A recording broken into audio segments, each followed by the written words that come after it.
Peggy 18.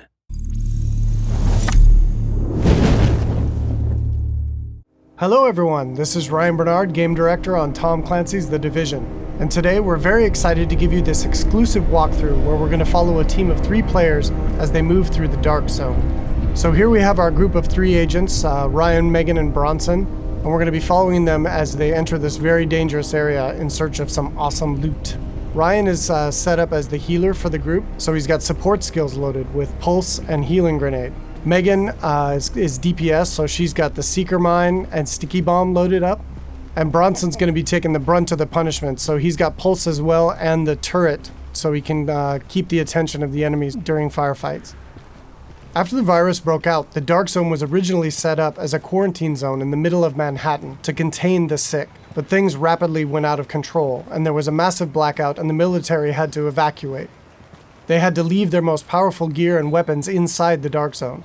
So this loot is extremely valuable to you as a player. But this also means that it's the most dangerous place in the game. This loot attracts a lot of attention, including other real players. The Dark Zone is a multiplayer gameplay space in our world, which you can seamlessly enter without any loading screens. Outside of the Dark Zone, you can play in teams of up to 4, but once inside, you can decide to collaborate with other agents or betray them, kill them, and take their loot. As we climb the wall to enter, you can see the UI starts to cut out, because once inside the Dark Zone, we lose our connection to the outside world. And this area is highly contaminated, so we can see the players put on their masks to protect themselves from the virus, and then they're set to go.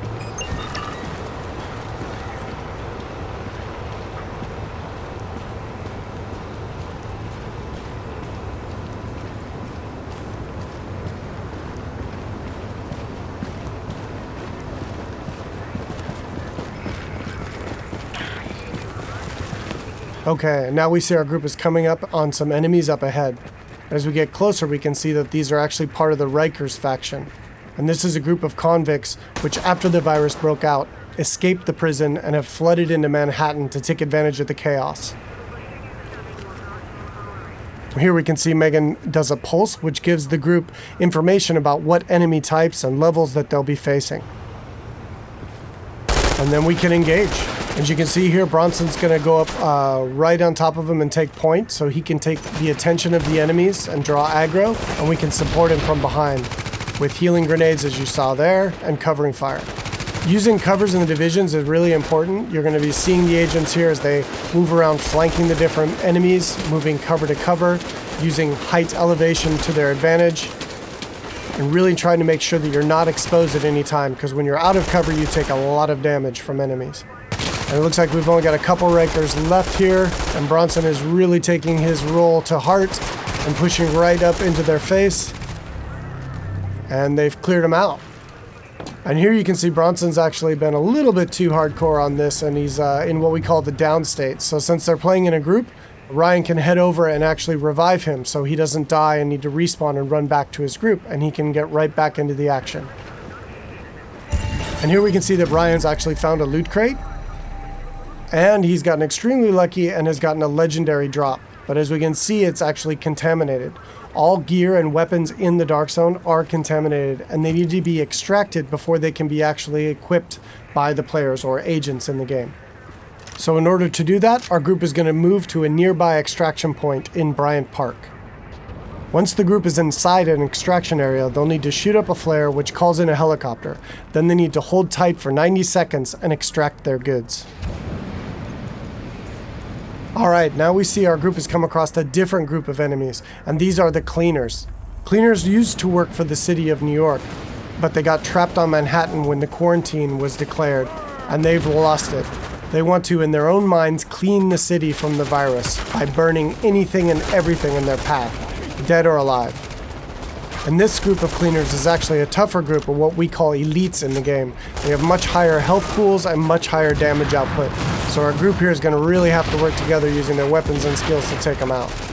Of course, they drop much better loot and give a lot higher experience.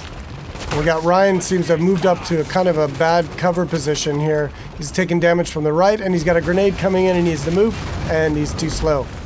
So he's going to need to top himself off with a nice self-heal. Alright, so now we've dealt with the cleaners and we can move on towards the extraction area.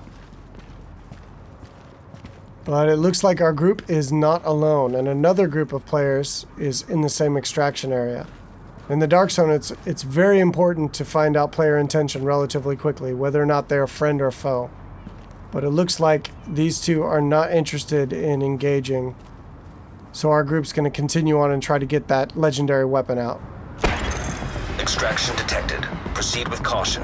Another team of agents has actually started an extraction, and our group is going to move to investigate.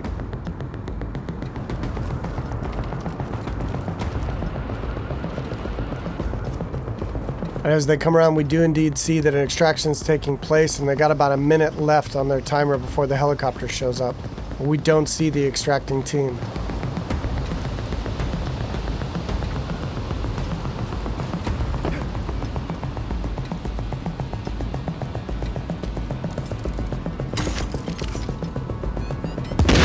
Oh, here we see that the extracting team actually got the jump on our group, and Bronson's been quickly down, and since they engaged on us, they have now been flagged as rogue, which puts a big bounty on their back for a certain period of time. Luckily, Bronson was able to make it back to our group, and we were able to quickly revive him and get him back up into the fight. And now we've got some PvP chaos happening. And here we see Ryan throws out another healing grenade to heal up both of his teammates as they're flanking around to the left to try to get better position on these rogue agents. 15 seconds. Alright, we see Megan's going to throw out another pulse, which really gives us good positioning on their locations. And here we can see another downside to going rogue in the Dark Zone. They have attracted another group of players, which is helping us take down this rogue group. And there we go. And of course, when you die in the Dark Zone, you drop any contaminated gear that you're currently carrying. It looks like the two groups now can divvy up the goods that they got from this rogue group.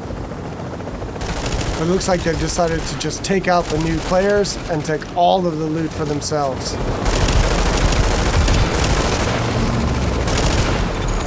You're attacking friendly forces. Rogue protocol initiated.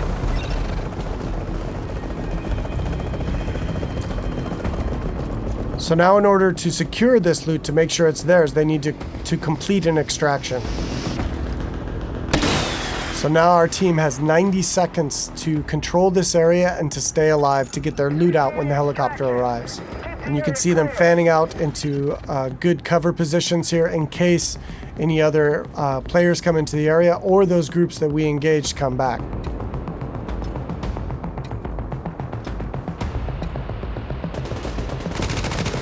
It looks like indeed they do. But now we're set up in really good positions here to be able to take them out. Bronson and Megan are laying down damage from the front line, and Ryan is supporting from behind. And again, it's really important in the game to make sure that you're always in cover whenever possible, and that you're not being flanked by any enemies. Here we see Ryan tossing a healing grenade as he runs past Bronson there. And they're going to focus on these two players here. 30 seconds to extraction. Straight in front of them. Now they got 30 seconds left to stay alive and control the area.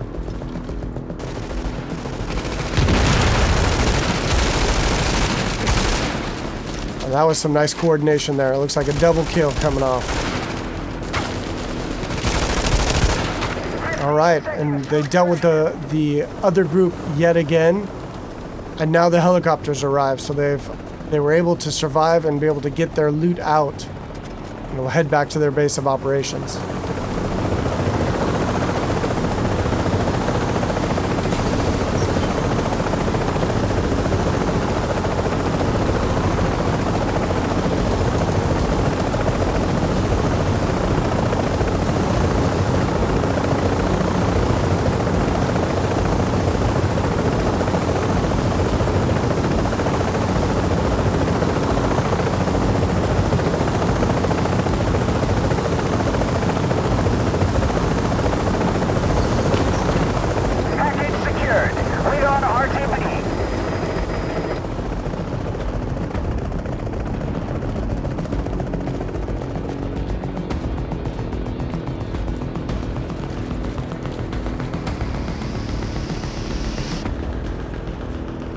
Now we can see the group is still flagged as rogue, and they're a very juicy target for other agents in the area.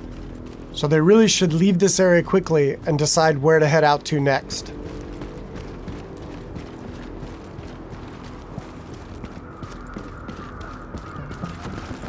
Alright, so that's it for today. I hope you enjoyed a little glimpse into the gameplay inside the dark zone of Tom Clancy's The Division.